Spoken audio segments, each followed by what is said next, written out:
ஒரு ஊரில் ஒரு ஆள் இருந்தான். அவன் ஒரு நாள் கோயிலுக்கு போனான். கடவுள்கிட்ட வேண்டிக்கிட்டான், எனக்கு ஒரு 1,00,000 ரூபா நீ கொடுத்தா நான் உன் சன்னதியில் ஒரு தேங்காய் உடைக்கிறேன் அப்படின்னு வேண்டிக்கிட்டான். கடவுள் பார்த்தார். உடனே அவன் கண் முன்னாடி தோன்றினார். இந்தா நீ கேட்ட 1,00,000 ரூபாய் அப்படின்னு சொல்லி அவன் கையில் பணத்தை கொடுத்துட்டு மறைஞ்சிட்டார். இவனால் நம்பவே முடியல. இவ்வளவு சுலபமாக கிடைக்கும்னு தெரிஞ்சிருந்தா அனாவசியமாக ஒரு தேங்காய் உடைக்கிறேன்னு வேண்டியிருக்க வேண்டியது இல்லையே அப்படின்னு நினச்சான். இருந்தாலும் வேண்டுதலை நிறைவேற்ற வேண்டியது கடமை. அதுக்காக என்ன பண்ணால், பக்கத்தில் ஒரு கடைக்கு போனான். ஒரு தேங்காயை கையில் எடுத்தான். இது என்ன விலைன்னு கேட்டான். 5 ரூபான்னார் கடையில் இருந்தவர். அதிகமாக இருக்குதே விலைன்னா.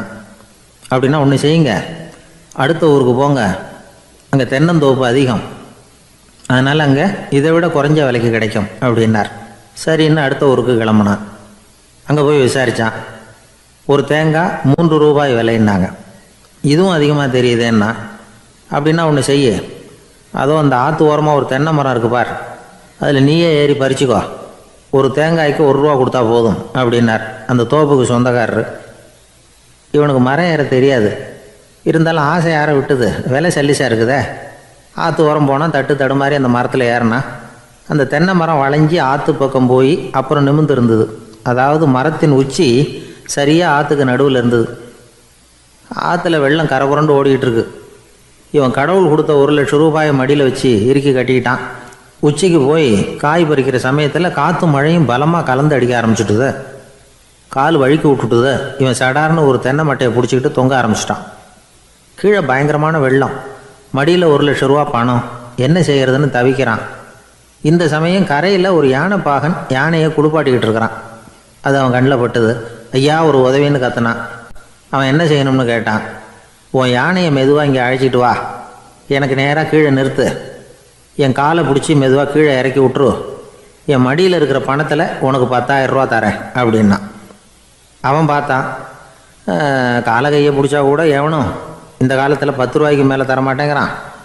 இவன் காலை பிடிச்சா 10,000 தர்றேங்கிறான் அப்படின்னு யோசனை பண்ணான். உடனே யானையை கொண்டுட்டு போனான். அவனுக்கு நேராக கீழே நிறுத்தினான். அவன் காலை பிடிச்சான். அவ்வளவுதான். அந்த நேரம் பார்த்து யானை மெதுவாக நடந்து அப்பால் போட்டுது. இப்போ யானை பாகன் அவன் காலை கெட்டியாக பிடிச்சிக்கிட்டு தூங்குறான். பரிதாபமாக மேலே பார்க்குறான். அவன் மட்டையை பிடிச்சிக்கிட்டு தூங்குறான்.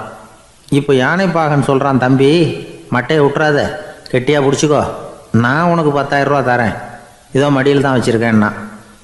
மேலே தொங்குறவனுக்கு இந்த நிலைமையிலேயும் ஒரு சந்தோஷம், மேற்கொண்டு ஒரு 10,000 ரூபா நமக்கு கிடைக்கும் போல இருக்கே அப்படின்னு. இந்த சமயத்தில் ஒருத்தன் ஒட்டகத்தை ஓட்டிகிட்டு வந்தான் அந்த பக்கமாக குளிப்பாட்டுறதுக்கு. யானை பாகம் பார்த்துட்டான். ஐயா ஒட்டகக்காரரே, அதை இங்கே கொண்டுட்டு வா, எங்கள் காலை பிடிச்சி பத்திரமா இறக்கி விடு, நாங்கள் பணம் கொடுக்குறோம்னா. அவனும் பணத்துக்கு ஆசைப்பட்டு வந்தான். அவன் காலை பிடிக்கிற சமயம் ஒட்டகமும் நழுவி போட்டுது. இப்போ 3 பேருமே வரிசையாக தொங்குறாங்க. ஒட்டகக்காரன் கத்துறான், தம்பி மட்டையை விட்டுறாத, கெட்டியாக பிடிச்சிக்கோ, நான் என் மடியில் இருக்கிற 5,000 உனக்கு தந்துடுறேன்னா. மேலே தொங்குறவனுக்கு இன்னமும் சந்தோஷம், இவனும் பணம் தர்றேங்கிறான். அப்படின்னா இன்றைக்கி நமக்கு மொத்த பண வரவு எவ்வளவு அப்படின்னு ஒவ்வொன்றா கூட்டி பார்க்க ஆரம்பித்தான். மனக்கணக்கு சரியாக வரல. அதனால் அப்படியே விரலை விட்டு எண்ண ஆரம்பித்தான். அவ்வளவுதான். மட்டையை விட்டுட்டு கை நழுவி வந்துட்டுது. 3 பேரும் பொத்துன்னு ஆற்றுல விழுந்தாங்க. படாத பாடுபட்டு தட்டு தடுமாறி கரைக்கு வந்து சேர்ந்தாங்க. 3 பேர் மடியில் இருந்த பணமும் ஆற்றோட போட்டுது. பேராசை பெருநஷ்டம் அப்படின்னு ஒரு பழமொழி இருக்குல்ல, அதை விளக்கறதுக்காக சொல்லப்பட்ட கதை இது. இந்த காலத்தில் ஒருத்தர் ஒரு நீச்சல் குளத்தில் நீச்சல் அடிச்சுக்கிட்டு இருக்கிறார். காவலுக்கு இருந்தவர் அதை கவனிச்சுட்டார். கரையிலேருந்து சத்தம் போட்டாராம், இதோ பாருங்கள், இங்கே ராத்திரி 8 மணிக்கு மேலே நீச்சல் அடிக்கிறது சட்டப்படி குற்றம், அதுக்கு அனுமதி கிடையாது, தெரியாதா உங்களுக்கு அப்படின்னாராம். இதுக்கு அவர், ஐயையோ நான் நீச்சல் அடிக்க வந்தவன் இல்லைங்க, சும்மா சுற்றி பார்க்க வந்தவன், தடுமாறி குளத்தில் விழுந்துட்டேன், நீச்சல் தெரியாது, அதனால் தத்தளிச்சுக்கிட்டு இருக்கிறேன் அப்படின்னு கத்துனாராம். கரையில் இருந்தவர் பார்த்தார். ஓ அப்படின்னா சரி, அதுக்கு ஒன்றும் தடை இல்லை அப்படின்னு சொல்லிவிட்டு அவர் பாட்டுக்கு நடந்து போயிட்டாராம். நம்மளை மாதிரி ஒரு ஆசாமி அவன் நம்மளை மாதிரியே கற்பனை பண்ணான். அதாவது நாம தான் இந்த உலகத்தில் ரொம்பவும் கஷ்டப்படுறோம், மற்றவங்க எல்லாம் சந்தோஷமா இருக்கிறாங்க அப்படின்னு அவன் நினச்சிக்கிட்டான். அவன் ஒரு நாள் கடவுளை வேண்டிக்கிட்டானான், சுவாமி இந்த உலகத்தில் எவ்வளவோ பேர் இருக்கிறாங்க, ஒவ்வொருத்தருக்கும் ஒவ்வொரு விதமான கஷ்டம் இருக்கலாம், ஒத்துக்கிறேன், இருந்தாலும் எனக்கு அது கொஞ்சம் அதிகமாக இருக்கிறது மாதிரி தெரியுது, அதனால் நீங்கள் எனக்காக ஒரு சின்ன உதவி செஞ்சால் போதும், அது வேற ஒன்றும் இல்லை, என்கிட்ட இருக்கிற துயரங்களை இன்னொருத்தர் யாருகிட்டயாவது கொடுத்துருங்க, அவர்கிட்ட இருக்கிற துயரங்களை என்கிட்ட மாத்தி கொடுத்துருங்க. ஒரு மியூச்சுவல் டிரான்ஸ்பர், அவ்வளவுதான். அப்படி பண்ணிவிட்டா போதும் அப்படின்னு வேண்டிக்கிட்டானா. அன்னைக்கு ராத்திரியே அவன் ஒரு கனவு கண்டிருக்கான். வானத்திலிருந்து ஒரு குரல் கேட்டிருக்கு. அது என்ன சொல்லிச்சு தெரியுமா? ஏ ஜனங்களே, எல்லாரும் அவங்கவுங்க கஷ்டங்களை ஒரு பையில போட்டு எடுத்துக்குங்க. அப்படி எடுத்துக்கிட்டு நேரா இந்த ஊர் எல்லையில இருக்கிற கோயிலுக்கு வந்து சேருங்க அப்படின்னு அந்த குரல். ஆஹா, கடவுள் நம்ம பிரார்த்தனைக்கு செவி சாய்ச்சுட்டார் அப்படின்னு சந்தோஷப்பட்டான் இவன். உடனே என்ன பண்ணா, தன்கிட்ட இருந்த கஷ்டத்தையெல்லாம் ஒரு சாக்கு பையில போட்டு எடுத்துக்கிட்டான். வீட்டை விட்டு வெளியில வந்தான். தெருவில் இறங்கி நடக்கிறான். அங்க பார்த்தா ஏகப்பட்ட பேர் ஆளுக்கு ஒரு பைய தூக்கிக்கிட்டு கோயிலுக்கு போயிட்டு இருக்கிறாங்க. சில பேர் மூட்டையா கட்டி தலையில சுமந்துக்கிட்டு போயிட்டு இருக்கிறாங்க. இவன் பார்த்தான். இவனுக்கு ரொம்ப ஆச்சரியமா இருந்தது. ஏன்னா எல்லாரும் வச்சிருக்கிற பைய இவன் பைய விட பெருசா இருந்தது. இவன் பை தான் இருக்கிறதுலயே கொஞ்சம் சின்னதா தெரிஞ்சது. இப்ப அவன் மறுபடியும் சாமியை வேண்டிக்கிட்டான். கடவுளே, இப்ப உள்ள சூழ்நிலையை கவனிச்சா என்கிட்ட இருக்கிற பைய பரவாயில்லன்னு தோணுது. அதனால வேற பை எதையும் மாத்த வேணாம், இதுவே பரவாயில்ல, இந்த பையோட திரும்பி வீட்டுக்கு போனா போதும்னு நினைக்கிறேன் அப்படின்னு ஏதோ நினைக்க ஆரம்பிச்சுட்டான் அவன். எல்லாரும் கோயிலுக்கு போய் சேர்ந்தாங்க. கோயில்ல அந்த குரல் மறுபடியும் கேட்டுது. எல்லாரும் அவங்கவுங்க பைகளை சோகத்துல தொங்க விடுங்க. திடீர்னு விளக்குகள் அணையும், மணி அடிக்கப்படும், அதுதான் அடையாளம். அந்த சமயத்துல இருட்டுல உங்களுக்கு வேண்டிய பைய நீங்க மாத்தி எடுத்துக்கலாம், தேர்ந்தெடுத்துக்கலாம். வெளிச்சம் இருக்கிறப்பவே உங்களுக்கு பிடிச்ச பைக்கு பக்கமா பார்த்து நீங்க நின்னுக்கலாம் அப்படின்னு சொல்லி விவரம் சொல்லிச்சான் அந்த குரல். அப்படி சொன்னதுக்கு அப்புறம் திடீர்னு விளக்கு அணைஞ்சுது, மணி அடிச்சுது. கொஞ்ச நேரம் கழிச்சு மறுபடியும் விளக்குகள்லாம் எரிஞ்சுது. இப்போ பார்த்தா எல்லாரும் அவங்கவுங்க பையையே கெட்டியா பிடிச்சிட்டு நிக்கிறாங்க. இவனும் அப்படியே நிக்கிறான். இவன் மெதுவா பக்கத்துல நிக்கிறவங்க கிட்ட கேட்டானா, ஏன் நீங்க பைய கையிலேயே வச்சிருக்கிறீங்க, செவுத்துல மாட்டலையா அப்படின்னு கேட்டிருக்கான். இல்லப்பா, நீ ஏன் கையிலேயே வச்சிருக்கிறியோ அதே காரணத்துக்காக தான் நாங்களும் வச்சிருக்கிறோம். நம்ம கவலைகளை பத்தி நமக்கு ஓரளவுக்காவது தெரியும். ஆனா மற்றவங்க கவலைகள் நமக்கு பரிச்சயம் இல்லாதவை, பழக்கம் இல்லாதது. அதனால நமக்கு தெரிஞ்ச கவலைகளை சமாளிக்கிறது சுலபம். தெரியாததை சமாளிக்கணும்னா மறுபடியும் ஆரம்பத்துல இருந்து ஆரம்பிக்கணும். அதனால பழைய நண்பர்களோட வாழறது தான் மேல் அப்படின்னு நானான். அதுக்கப்புறம் அவன் தன்னோட பைய போதும்னு வீட்டுக்கு திரும்பி வந்துட்டானான். இது ஒரு பெரியவர் சொல்லி இருக்கிற கதை. அதனால நம்ம கிட்ட இருக்கிற கஷ்டங்கள் தான் பெருசு, அதை இன்னொருத்தங்கிட்ட கொடுத்துட்டு மாத்திக்கலாம் அப்படின்னு நினைக்கிறது தப்பு. இதே மாதிரி இன்னொரு சம்பவம். ஒரு ஊர்ல ஒரு நாள் ராத்திரி ஆகாயத்தில இருந்து கடவுள் குரல் கேக்குது. இந்த ஊர்ல இருக்கிற ஜனங்கள்லாம் கொஞ்சம் கவனிங்க, உங்களுக்கு ஒரு செய்தி. அதாவது இங்க இருக்கிற ஜனங்கள்லயே கொஞ்சம் கூட கவலையே இல்லாத ஆள் யாருன்னு எனக்கு தெரியணும். அதனால எல்லாரும் அவங்க கவலைகளை ஒரு பையில போட்டு எடுத்துக்கிட்டு கோயிலுக்கு வாங்க அப்படின்னாரு கடவுள். உடனே வரிசையா எல்லாரும் வர ஆரம்பிச்சாங்க. எல்லார் கையிலயும் பை இருந்தது, சின்னதும் பெருசுமா. கவலையே இல்லாத ஆள் யாருன்னு தேடினார் கடவுள். ஒரே ஒரு ஆள் மட்டும் கையில எதுவும் இல்லாம வெறும் கையை வீசிக்கிட்டு ரொம்ப ஜாலியா நடந்து வந்துகிட்டு இருந்தான். கடவுள் அவங்க கிட்ட போனார். ஏன்பா, உனக்கு கவலையே இல்லையா அப்படின்னு கேட்டார். எனக்கும் சில கவலைகள்லாம் உண்டு அப்படின்னு நானா. அவன் எங்க அதெல்லாம்னு கேட்டிருக்காரு கடவுள். பின்னாடி லாரியில வந்துகிட்டு இருக்கு அப்படின்னு நானா. அவன் அசோக மன்னர் வந்துகிட்டு இருக்கார். அவருடைய ஆலோசகர்கள் எல்லாம் பக்கத்துல வந்துகிட்டு இருக்கிறாங்க. அந்த சமயத்துல எதிரில் ஒரு புத்த பிக்ஷு வர்றார். அசோகர் பாக்குறார். ஓடி போய் அவர் காலில் விழுந்து வணங்குறார். அசோக மன்னரின் தலை அந்த புத்த துறவியின் பாதத்துல பட்டுக்கிட்டு இருக்கு. பக்கத்துல நின்றுகிட்டு இருந்த அமைச்சருக்கு இது ரொம்ப சங்கடமா போச்சு. ரொம்ப வருத்தப்பட்டார். நம்ம அசோக சக்கரவர்த்தி எப்பேற்பட்டவர், அவரோட தலை ஒரு சன்னியாசியின் பாதத்துல படுறதா அப்படின்னு நினைச்சு ரொம்ப கவலைப்பட்டார். அரண்மனைக்கு திரும்பினதும் அமைச்சர் மெதுவா ஆரம்பிச்சார். அரசே, எனக்கு ரொம்ப வருத்தமா இருக்குது அப்படின்னார். எதுக்குன்னார் மன்னர். அசோக சக்கரவர்த்தியின் தலை, அதாவது அந்த சிரம் ரொம்ப மதிப்புமிக்க ஒன்று. அது ஒரு சன்னியாசியின் காலில் படலாமா அப்படின்னார். அசோகர் பதில் சொல்லல, சிரிச்சார், போயிட்டார். அதுக்கப்புறம் ஒரு சரியான சந்தர்ப்பத்துக்காக காத்துக்கிட்டு இருந்தார். ஒரு நாள் அமைச்சரை கூப்பிட்டார். எனக்கு 3 தலைகள் வேணும் அப்படின்னார். சொல்லுங்க, கொண்டுகிட்டு வரேன் அப்படின்னார் அமைச்சர். அசோகர் சொன்னார், முதல்ல எனக்கு தேவையானது ஒரு ஆட்டின் தலை, ரெண்டாவது ஒரு புலியின் தலை, மூன்றாவது ஒரு மனிதனின் தலை. இதுதான் அசோகர் கேட்டது. எங்க இருந்தாலும் கொண்டு வாங்கன்னார். அமைச்சர் புறப்பட்டார். ஆட்டுத்தலை புலித்தலை கிடைச்சிட்டுது. அப்புறமா ஒரு சுடுகாட்டுக்கு போய் ஒரு மனித தலையும் சேகரம் பண்ணிட்டு ராஜா கிட்ட வந்துட்டார். அரசே, உங்கள் ஆணைப்படி 3 தலைகளையும் கொண்டு வந்திருக்கிறேன்னார். அசோகர் பார்த்தார். ரொம்ப நல்லது, இப்ப இது 3ஐயும் எடுத்துக்கிட்டு போய் சந்தையில வித்துட்டு வாங்க அப்படின்னார். அமைச்சர் அதுகளை எடுத்துக்கிட்டு சந்தைக்கு போனார். முதல்ல ஆட்டுத்தலை நல்ல விலைக்கு வித்து போச்சு. அது நல்ல விலை கொடுத்து வாங்கிட்டு போட்டாங்க. அடுத்தபடியா புலி தலைய ஒருத்தர் வாங்கிட்டார். அதை பாடம் பண்ணி வீட்டில் மாட்டி வைக்கலாமே அப்படின்னு நினைச்சு அதையும் வாங்கிட்டு போட்டார். மனித தலையை மட்டும் வாங்குறதுக்கு யாரும் முன் வரல. எல்லாரும் அதை பார்த்துட்டு விலகி போக ஆரம்பிச்சாங்க. அமைச்சர் திரும்பி வந்தார். அரசே, இந்த தலையை மட்டும் யாரும் வாங்க மாட்டேங்கிறாங்க அப்படின்னார். சரி, பரவாயில்ல, இதை இலவசமாவே இனாமாவே யாருக்கிட்டையாவது கொடுத்துட்டு வந்துருங்க அப்படின்னார். அமைச்சர் மறுபடியும் சந்தைக்கு போனார். இதை இலவசமா தரேன், இதை வாங்கிக்கோங்க அப்படின்னார்.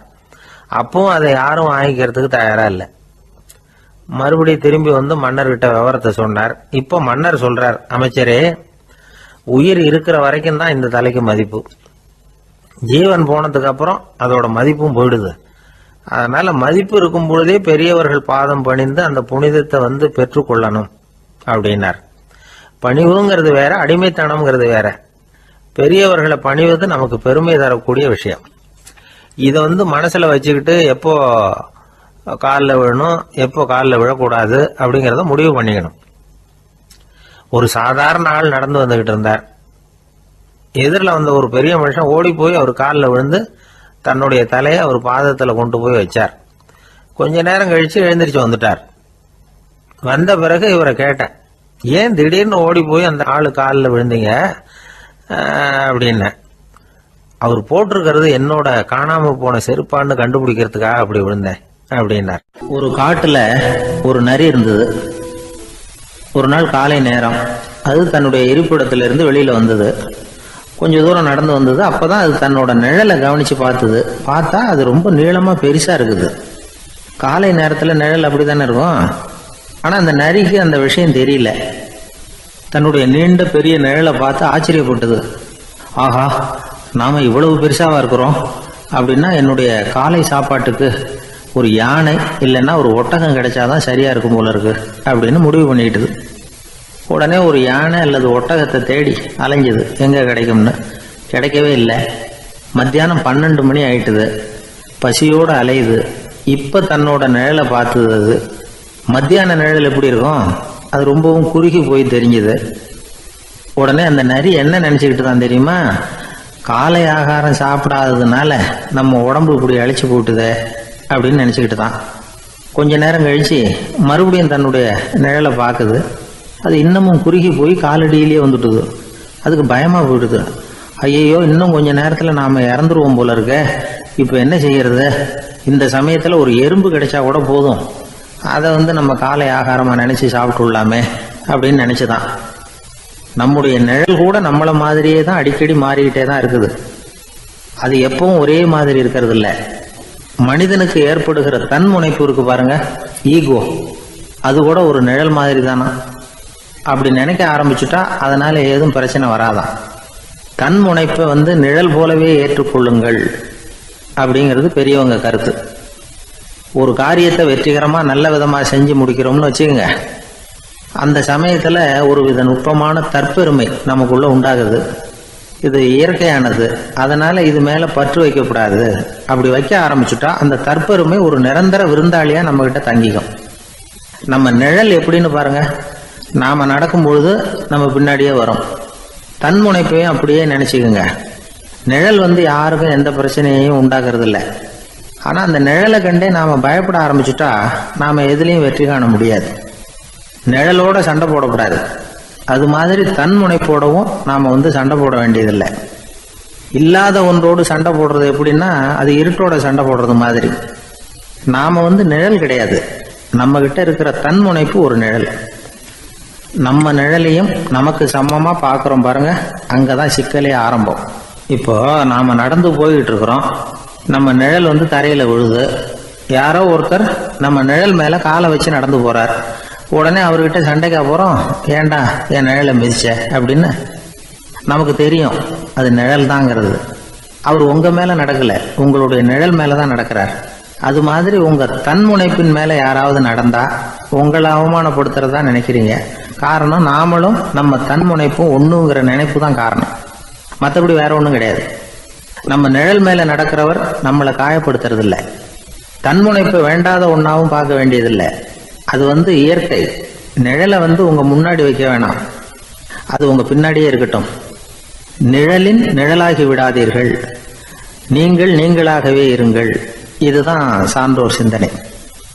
ஒரு பேருந்துல ஒரே நெரிசல். ஒருத்தர் பக்கத்தில் நின்றுகிட்டு இருந்தவர்கிட்ட ரொம்ப பணிவாக விசாரிச்சார், ஏன் சார் நீங்கள் ஏதாவது பெரிய உத்தியோகத்தில் இருக்கிறீங்களா அப்படின்னார். அப்படிலாம் ஒன்றும் இல்லைங்கன்னார் அவர். அப்படின்னா வேற ஏதாவது அரசியலில் பெரிய பதவியில் இருக்கிறீங்களா அப்படின்னு கேட்டார். அதுவும் இல்லைங்கன்னார். சரி, பணமாவது அதிகமாக வச்சுருக்கீங்களா அப்படின்னு கேட்டார். அப்படிலாம் ஒன்றும் கிடையாது சார்னார் அவர். அப்புறம் எதுக்குடா என் காலை மிதிச்சுக்கிட்டு இருக்கிற, எடுறா காலை அப்படின்னாராம் இவர். அவர் ஒரு பெரிய குடும்பத்தில் பிறந்தவர்.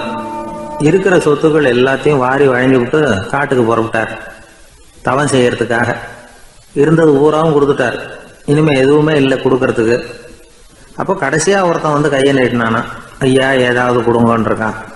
அவர் பார்த்தார், கட்டியிருக்கிற வேட்டியை தவிர வேற எதுவுமே இல்லை. 8 முழம் பட்டு வேட்டி, ஜரிகை கரையோடு இருக்குது. கடைசியாக அதை தான் எடுத்துக்கிட்டு அவர் புறப்பட்டுருக்கார். அவர் பார்த்தார், எதிரில் அவன் பரிதாபமாக நின்றுட்டு இருக்கிறான். அந்த 8 முழ வேட்டியை 2ஆக கிழிச்சார். 4 முழத்தை அவங்ககிட்ட கொடுத்தாரு. மீதி 4 முழத்தை தன்னுடைய இடுப்புல கட்டிட்டு அவர் காட்டுக்கு போயிட்டார். இவன் என்ன பண்ணான் தெரியுமா, கையில் கிடைச்ச 4 முழத்தை எடுத்துக்கிட்டு கடை வீதிக்கு போனான். பழைய பட்டு வேட்டி ஜருகை இதெல்லாம் விலைக்கு வாங்குற வணிகர் ஒருத்தர் இருக்கார், அவர்கிட்ட போனான். இதை விலைக்கு எடுத்துக்கிறீங்களா அப்படின்னு கேட்டிருக்கான். அவர் வாங்கி பார்த்துருக்கார். ஆஹா, இது ரொம்ப அருமையான வேட்டி, விலை உயர்ந்த ஜருகை, இது ஏது உனக்கு அப்படின்னு கேட்டாரான். அவன் நடந்தது சொல்லியிருக்கான். அப்படின்னா ஒன்று செய்ய, இந்த வேட்டியோட இன்னொரு பாதியையும் மெதுவாக வாங்கிட்டு வந்துரு, உனக்கு நிறைய பணம் தர்றேன் அப்படின்னாரான் அந்த வணிகர். இவன் கொஞ்சம் யோசனை பண்ணி பார்த்தான். கொஞ்சம் இருங்கத்தை வந்துடுறேன் அப்படின்னு சொல்லிவிட்டு நேராக காட்டுக்கு போனான். அவர் எங்கே இருக்காருன்னு தேடி கண்டுபிடிச்சான். அவர் ஒரு இடத்துல தவக்கோலத்தில் இருக்கிறார். கட்டியிருந்த இடவேட்டியும் அவர் அறியாமல் நழுவி கீழே விழுந்து கிடக்குது. இவனுக்கு ரொம்ப வசதியாக போச்சு. அவரை கேட்க வேண்டிய அவசியமே இல்லை. மெதுவாக சத்தம் போடாமல் அடி மேலே அடி வச்சு நெருங்கினான். அவர் கண்ணை மூடிக்கிட்டு அவர் பாட்டு நின்றுட்டு இருக்கிறார். இவன் மெதுவாக போய் கீழே கிடந்த அந்த துணியை எடுத்துக்கிட்டு சத்தம் போடாமல் திரும்பி நடந்தான். ஒரு 2-3 அடி எடுத்து வச்சிருப்பான். அப்படி ஓட ஆரம்பிக்கிற சமயத்தில் அவன் காலில் கீழே கிடந்த முள்ளு ஒன்று நறுக்குன்னு தச்சு விட்டுது. வலி தாங்க முடியாமல் அம்மான்னு கத்தியிருக்கான். இந்த சத்தத்தினால கண்ணை மூடி நின்றுகிட்டு இருந்த அவரோட தவம் கலைஞ்சது. மெல்ல கண்ணை திறந்து பார்க்குறார். தன் இடையில இருந்த வேட்டி அவன் கையில் இருக்கு. இப்போ அவர் நினைக்கிறார், என்ன நினைக்கிறாருன்னா, இந்த வேட்டி மீது நான் வைத்த ஆசையல்லவா அவனை திருடனாக ஆக்கி விட்டது அப்படின்னு நினைச்சாராம். இந்த வேட்டி மேல நாம வச்ச ஆசை அவனை திருடும்படி ஆக்கி விட்டதே அப்படின்னு நினைச்சாராம். இது எப்பேற்பட்ட மனநிலை அப்படிங்கிறத கொஞ்சம் யோசனை பண்ணி பாருங்க. தான் ஒரு பொருள் மேல வச்ச பற்று இன்னொரு மனிதன் திருடனாக ஆகிறதுக்கு காரணமாயிட்டதேன்னு நினைக்கிறார். அப்படி நினைச்ச அந்த பெரியவர் யார் தெரியுமா? அவர் தான் மகாவீரர். இழந்துட்டேங்கிறியே, நீ என்னத்தை கொண்டுகிட்டு வந்த எங்க இழந்துடுறதுக்கு? நீ என்னத்தை உண்டாக்குன இது அழிஞ்சுட்டுதுன்னு சொல்றதுக்கு? இதுதான் அவருடைய சிந்தனை. இன்றைக்கு நம்ம சிந்தனையெல்லாம் வேற மாதிரி இருக்குது. ஒருத்தன் நடுத்தருவில் உட்காந்து அழுதுகிட்டு இருந்தான். அந்த வழியா வந்தவர் ஒருத்தர், ஏன்பா அழறேன்னு கேட்டாராம். 5 ரூபா சார், இந்த இடத்துல விழுந்துட்டுது, ரொம்ப நேரமா தேடுறேன், கிடைக்காது போல இருக்கு அப்படின்னு சொல்லிவிட்டு அழறான். எப்போ தொலைஞ்சதுன்னு கேட்டாராம் அவரு. அது எனக்கு தெரியாது சார், பணத்தை தொலைச்சவன் தேடி பார்த்துட்டு போயிட்டான், நான் அவனுக்கு பின்னாடி தேட வந்தவன் அப்படின்னு நானா இவன். ஒரு ஊர்ல ஒரு பெரியவர் இருந்தார். அவர் ஒரு குரு. அவர் தொடர்ந்து தியான கூட்டங்கள் நடத்துவார். அந்த கூட்டத்தில் கலந்துக்கிறதுக்காக பல ஊர்களில் இருந்து சீடர்கள் நிறைய பேர் வருவாங்க போவாங்க. ஒரு நாள் அங்கே கூட்டம் நடந்துக்கிட்டு இருக்குது. அந்த சமயத்தில் சீடர்களில் ஒருத்தன் என்னத்தையும் திருடி விட்டான். மற்ற சீடர்கள் அதை கவனிச்சுட்டாங்க. இவன் ஆப்பிட்டுக்கிட்டான். கூட்டம் முடிஞ்ச பிற்பாடு இவன் திருடின விஷயத்தை அந்த பெரியவர்கிட்ட போய் சொன்னாங்களாம். அவர் கவனத்துக்கு கொண்டுகிட்டு போனாங்க. ஆனால் அவர் இதை காதிலே போட்டுக்கல, கண்டுக்கவே இல்லை.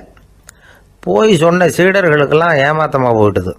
என்ன இது இவ்வளவு தூரம் நாம் கண்டுபிடிச்சி போய் சொல்கிறோம், அவர் கண்டுக்கவே மாட்டேங்கிறாரே அப்படின்னு ஒரு மாதிரி ஆகிட்டாங்க. இருந்தாலும் அதை பற்றி ஒன்றுமே சொல்லிக்கல, பேசாமல் இருந்துட்டாங்க. கொஞ்ச நாள் ஆச்சு, அதே ஆள் மறுபடியும் ஒரு திருட்டில் மாட்டிக்கிட்டான். சீடர்கள் மறுபடியும் அந்த குருக்கிட்ட விஷயத்தை சொன்னாங்க. அவர் அப்பவும் வழக்கம் போல் சும்மாவே இருந்துட்டார். இவர் இப்படி இருக்கிறத பார்த்ததும் அந்த சீடர்களுக்கு கோபம் வந்துட்டுது. உடனே அந்த சீடர்கள்லாம் ஒன்று கூடி பேசினாங்களாம். எல்லாருமா சேர்ந்து ஒரு விண்ணப்பம் தயார் பண்ணாங்க. அதை குருநாதர்கிட்ட கொண்டுட்டு போய் கொடுத்தாங்க. அந்த விண்ணப்பத்தில் இவங்க என்ன எழுதியிருக்கிறாங்க தெரியுமா? குருநாதர் அவர்களே, உடனே திருடனவன் மீது சட்ட நடவடிக்கை எடுக்கணும். நீங்கள் அப்படி அவனை இங்கே சேர்க்கக்கூடாது. நீங்கள் சேர்த்திங்கன்னா நாங்கள் இங்கே இருக்கிறத பற்றி யோசிக்க ஆரம்பிச்சிருவோம். அவனை இந்த மடத்தை விட்டே துரத்தி பண்ணணும். நீங்கள் அவனை வெளியில் அனுப்புங்க, இல்லைன்னா நாங்கள் அத்தனை பேரும் வெளியில் போயிடுறோம். இப்படி தான் அந்த விண்ணப்பத்தில் எழுதியிருக்கிறாங்க.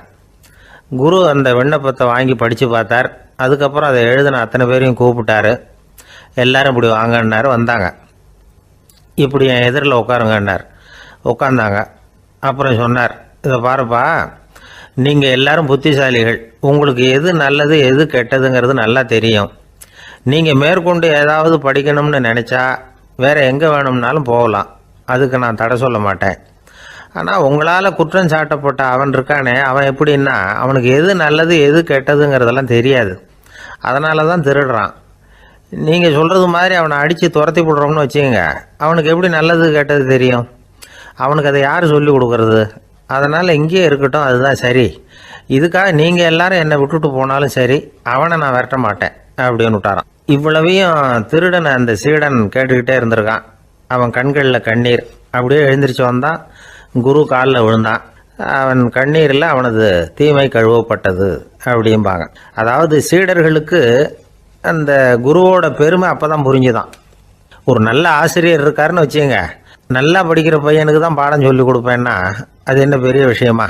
மோசமாக படிக்கிறவனையும் மாற்றி காட்டுறேங்கிறது தான் பெருமை. இந்த காலத்து குரு ஒருத்தர் ஒரு ஆசிரமம் வச்சு நடத்திட்டு வந்தார்.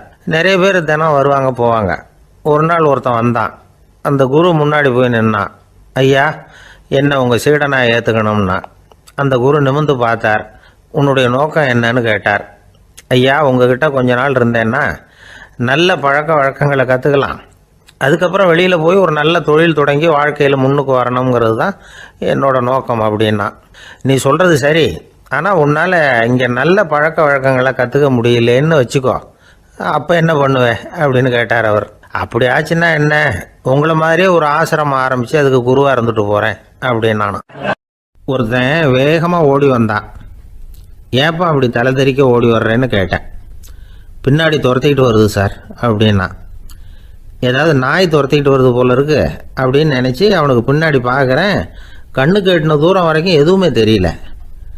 ஏன்பா எதுவும் ஒன்றை துரத்துறது மாதிரி தெரியலையே என்ன? நல்லா பாருங்கள் சார் அப்படின்னா. பார்த்துட்டு தான் சொல்கிறேன் என்ன. இதோ பாருங்கள் சார், இதுதான் என்னை துரத்துது அப்படின்னு அவன் காட்டுறான். அவன் சுட்டி காட்டின இடத்துல பார்த்தா அங்கே அவனுடைய நிழல் தான் தெரியுது. என்னப்பா சொல்கிற அப்படின்னு சொல்லி அவனை சந்தேகமாக பார்த்தேன். அதுக்கப்புறம் தான் அவன் விவரமாக பேசினான். சார், எனக்கு என் நிழலை கண்டா பிடிக்கிறதில்ல. எப்போ பார்த்தாலும் இது என்னையே பின்தொடர்ந்து வந்துக்கிட்டு இருக்குது. இதை என்னால் சகிக்கவே முடியல. இதை என்கிட்டேருந்து பிரிக்கிறதுக்கு எவ்வளவோ முயற்சிகள்லாம் பண்ணி பார்த்துட்டேன், முடியலன்னா. அப்படி என்னென்ன முயற்சிகள் பண்ணினேன் அப்படின்னு கேட்டேன். அவன் என்னென்ன செஞ்சாங்கிறத விவரமாக சொன்னான். அவன் என்ன பண்ணியிருக்கிறான், ஒரு பெரிய குழியை தோண்டி அதில் தன்னுடைய நிழலை புதைச்சிருவோம் அப்படின்னு முடிவு பண்ணிட்டு மண்வெட்டி எடுத்துக்கிட்டு தோட்டத்து பக்கம் போயிருக்கான். ஆழமாக ஒரு குழியை தோண்டியிருக்கான். குனிஞ்சு பார்க்குறான். அந்த குழிக்குள்ளே தன்னுடைய நிழல் தெரியுது. ஆஹா, இதுதான் சமயம், நிழல் இப்போ குழிக்குள்ளே இருக்குது, மண்ணை போட்டு மூடி விடலாம் அப்படின்னு நினச்சிக்கிட்டு கொஞ்சம் மண்ணை அள்ளி போட்டான். பார்த்தா இப்போ அந்த நிழல் அந்த மண்ணுக்கு மேலே வந்து நிற்கிது.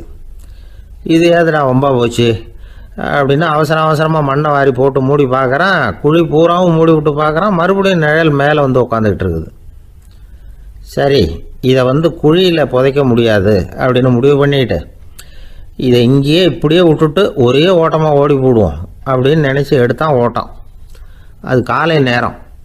இவன் மேற்க நோக்கி ஓடிக்கிட்டு இருக்கிறான். ஓடி ஓடி பார்க்குறான், நிழல் இவனை விட வேகமாக இவனுக்கு முன்னாடி ஓடிக்கிட்டு இருக்கு. சரி திரும்பி ஓடி பார்ப்போம் அப்படின்னு நினச்சிக்கிட்டு அப்படியே சடார்னு திரும்பி ஓட ஆரம்பித்தான்.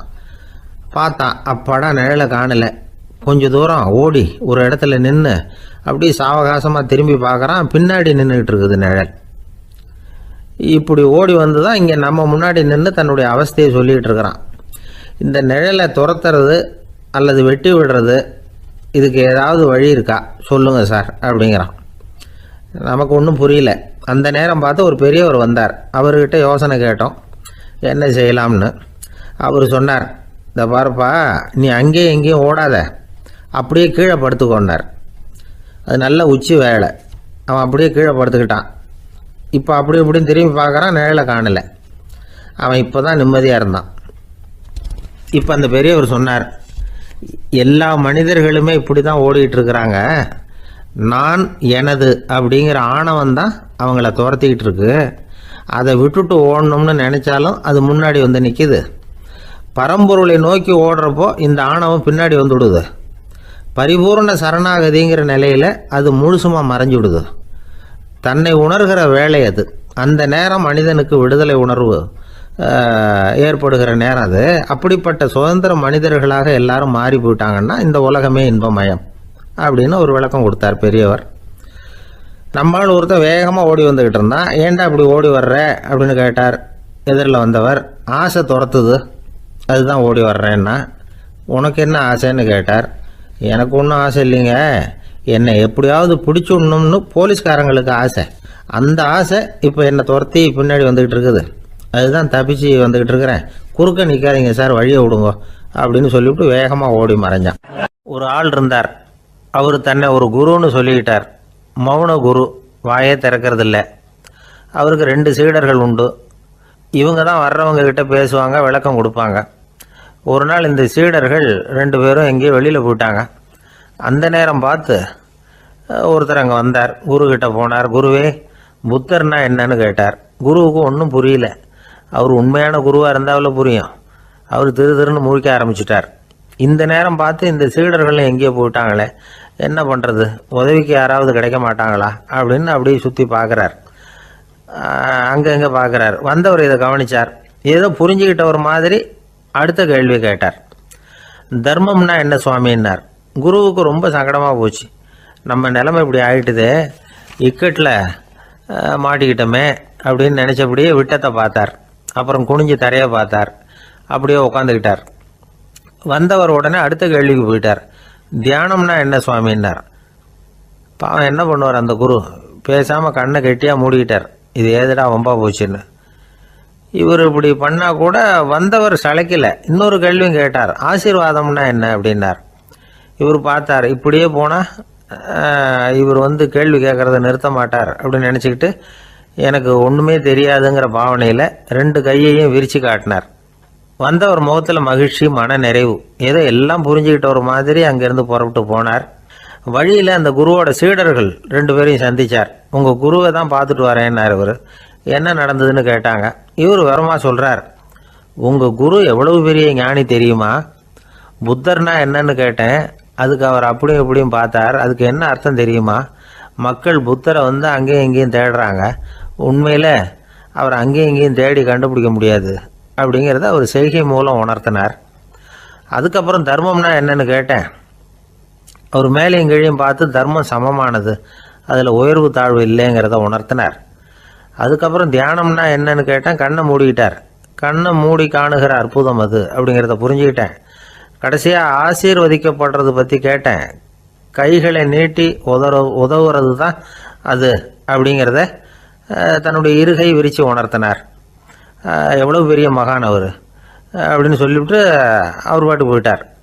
சீடர்கள் அதுக்கப்புறம் மெதுவாக குருக்கிட்ட சேர்ந்தாங்க.